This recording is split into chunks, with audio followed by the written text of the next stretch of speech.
விஷயம். இங்கிருந்து தப்பித்து ஓடுறான். அங்க போனா பாத்தீங்களா, லாபம் பிசாசு மாதிரி. உங்க மாமா 20 வருஷம் வேஸ்ட் பண்றான். நான் என்ன சொல்றேன், இவன் பண்ண இந்த ஏமாத்து பேர் வழிக்கு இங்க இருந்து இவன் கஷ்டப்பட்டிருக்கலாம். ஆனா தப்பிச்சு போய் அங்க எத்தனை வருஷம் கஷ்டப்படுறான்? 20 வருஷம் கஷ்டப்படுறான்.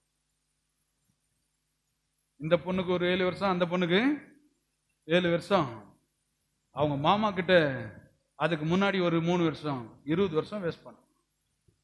இது எப்படி இருக்குன்னா, கடாயில வெந்திருக்கிறது நழுவி ஸ்ட்ரைட்டா எங்க விழுந்துருச்சு? நெருப்புலயே விழுந்துருச்சு இல்லையா? அவன் சாவறதுக்கு முன்னாடி அடுத்த வாரம் சொல்றேன் எப்படி ஆசீர்வதிக்கிறான். பிள்ளைங்களை கூப்பிட்டு, ஆசீர்வாதம் என்பது அதுதான். ஏசாயாவில் இருக்கிறது, உன் பிள்ளைகள் கர்த்தரால் போதிக்கப்பட்டு இருப்பார்கள், உன் பிள்ளைகள் உன் பந்திய சுற்றிலும் ஒரிவ மர கன்றுகளைப் போல இருப்பார்கள், உன் பிள்ளைகள் இயேசுவின் கரத்தில் உள்ள அம்புகளைப் போல இருப்பார்கள். சொல்றாரு, பிள்ளைங்களை பெத்துட்டு ஈசாக்கின் விசுவாசம் இப்படி இருந்தாலும், என் பிள்ளைங்க எத்தனா இருந்தாலும், ஏமாத்த பேர் வழியா இருந்தாலும், ஆனால் கர்த்தருடைய வாக்குத்தத்தங்கள் அவர்களை சீரான பாதையில் நடத்தும். நான் சொல்றேன், இன்னைக்கு நம்ம பிள்ளைங்க எப்படின்னாலும் போலாம், ஆனா நம்ம அவங்கள திட்டலாம்.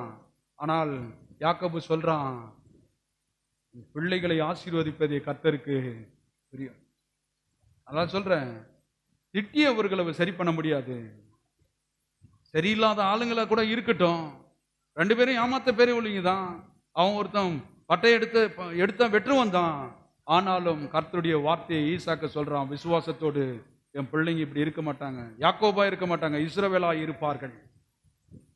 சொல்லி சொல்லி ஆசீர்வதிச்சு கடைசிய கவனிங்க, அவர்களை முத்தமிட்டு ஆசீர்வதித்து, ஒரு தகப்பனுடைய கவனிங்க எண்ணங்கள் அப்படி இருக்கணும். அதான் ஆபிரகாம் அப்படிதான் ஈசாக்க கொண்டு போனான் மோரிய மலைக்கு இல்லையா? ஈசாக்கு பாருங்க, தன்னுடைய பிள்ளைங்க இப்படி ஆயிட்டாங்கன்னு ஃபீல் பண்ணல, அந்த விசுவாசத்துல கரெக்டா இருக்கிறான்.